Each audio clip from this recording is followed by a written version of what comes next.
Hey, Peaceful Living Warriors. Oh, I was hoping the light would get better. So I apologize that the light is so bad on Facebook. A little bit better on Instagram. So here I am talking to both formats at one time, and we'll see how that goes. It's kind of like being in front of an audience or a group. And I've done a lot of that in my lifetime, so hopefully it'll go okay. I am actually a little nervous. I know I don't get nervous very often, but I'm nervous because talking about body image is something that is a little nerve-wracking for me. And hi, Stephanie Hennings. I did something a little, not a little, a lot brave for me this weekend. I had somebody take a picture of me and two of my very thin friends in our bathing suits by the pool because we all went to the community pool to celebrate Mother's Day. Well, as you can tell, I'm a little bit curvier, and that was hard for me. And even though I have been spending years empowering women and girls about loving their bodies, I have also been in a situation where I've had people on the internet be very mean to me about my body. And so it can be very nerve-wracking, but I got to practice what I preach, and I got to get out there and live my life and live it bravely and live it on purpose and live it with intention. And my intention when it comes to body image is saying, you know what? If you are tall and thin, if you are short and round, if you are tall and round, if you are short and petite and tiny, it's all okay. It's all okay. Because when it comes right down to it, body image in our culture is really about social control. Now, that's a big term that I've used in my college classes. So let me bring it into outside the classroom language. It's about bullying. It really is. So that's what people do in our society. They bully other people in order to make them feel bad about their bodies. Now, you might be saying, no, that's not true, Jen. It's all about health now. Now, we're going to talk about the health connection and bodies. But before we do that, I want to talk about the history of social control and body image. Because guess what? Before our medical industrial complex came out with the idea that being fat, it has nothing to do with being tall or short, right? It's about being fat is a problem for your health. There were many, many people out there. Hi, Heather, good to see you. There were many, many people out there touting products, selling to us by telling us that our bodies are not okay. So when I used to teach this in the university, I would take us through the history of all of the different products, all of the different diets that were sold to people, not just women, men too, based on this is going to help you lose weight. Guess what? And not just about losing weight. Also, there were stretching machines to make you taller. There were, of course, the wonderful corsets and girdles to squeeze us in. But one of the things I love about history is that there were also falsies back in the old days. We talk about falsies now, and now we have surgeries to make our body false. But back then, you could buy falsies. So men in particular, back in the 1700s, here in the colonies, they would buy these calf inserts that would go underneath their stockings to make them look like they had bigger calves. So even in the Victorian era with the bustle to make women look like they had bigger booties. Well, how did that go away by the 1980s, right? So it's about social control. It's about selling. It's about a $3 trillion diet industrial industry. But again, not just about weight loss. Most of it is weight loss today, but there are all sorts of things that are about changing our bodies in all sorts of different ways. So that's why I think it's bullying, because I have heard women say, well, I had to get all this plastic surgery to feel better about myself. And I used to buy into that and say, okay, I'm all about personal choice. Really, I am so about personal choice. But when you really think about it, you have to say to yourself, well, why can't you feel good about yourself the way you look? You are feeling bad about yourself because of how society thinks you look. Hi, Anne. Good to see you. Hi, Annie. Good to see you. So if it's about how society is making you feel about yourself, then that's not for you. That's for everybody else. Now, what about this thing about, well, when I look in the mirror, I don't like what I see. And believe me, I am there. I am so there. I look in the mirror and I'm like, oh, the rolls.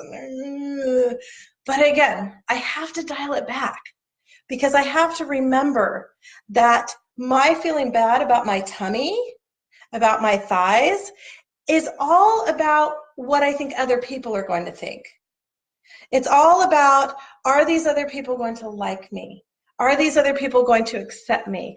Are these other people, hi Vicki, oh, mwah, good to see you. Miss you, miss you. All these other people and what they're going to think of me trotting around in my yoga pants, right? Because I'm a yoga teacher. I don't look like the stereotypical yoga teacher anymore.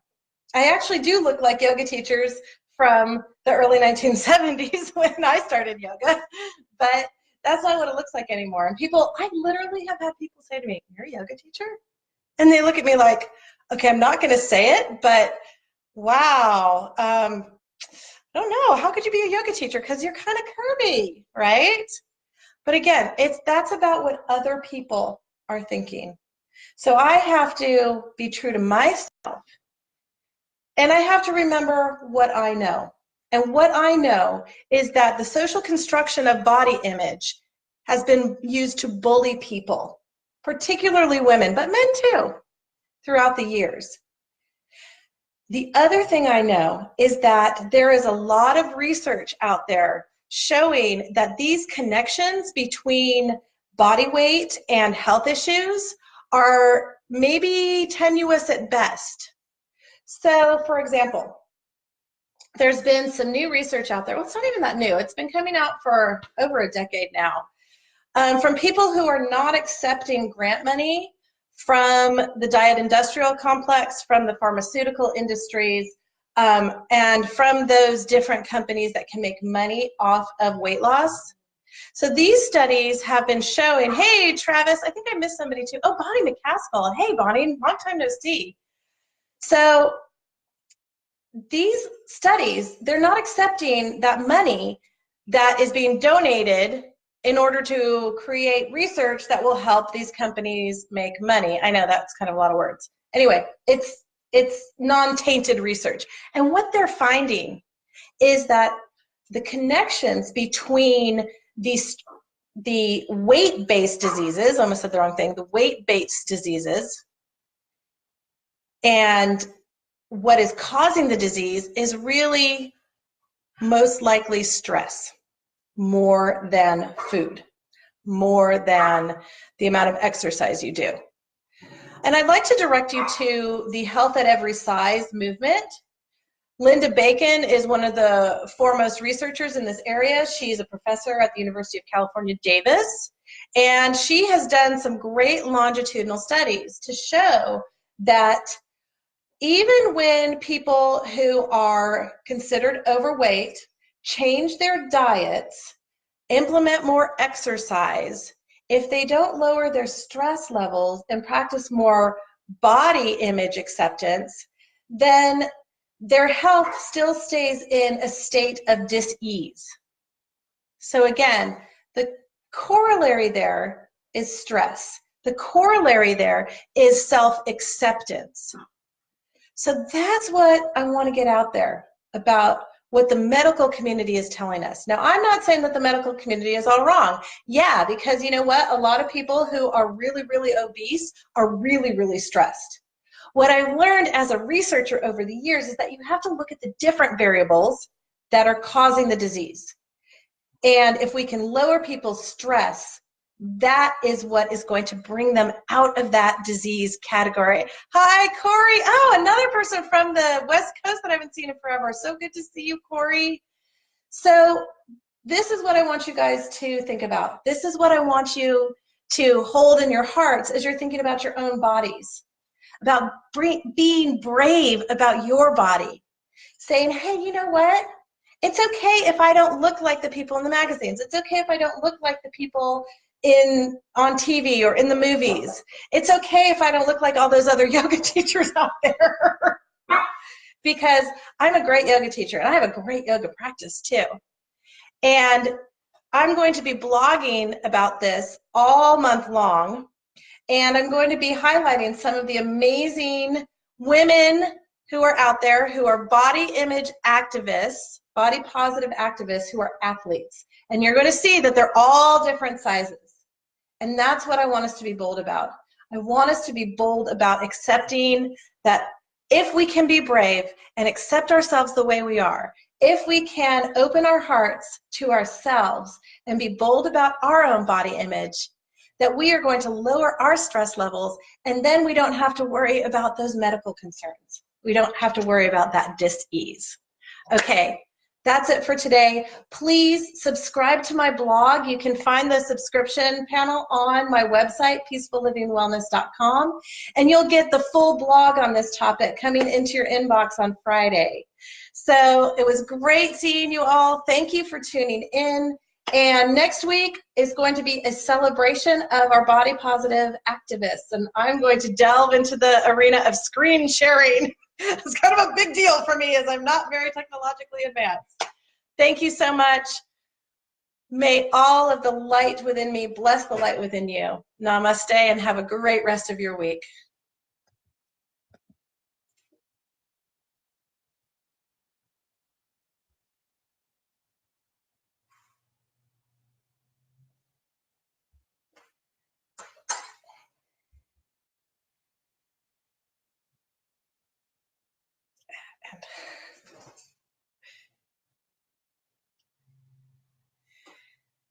Oh, Jennifer.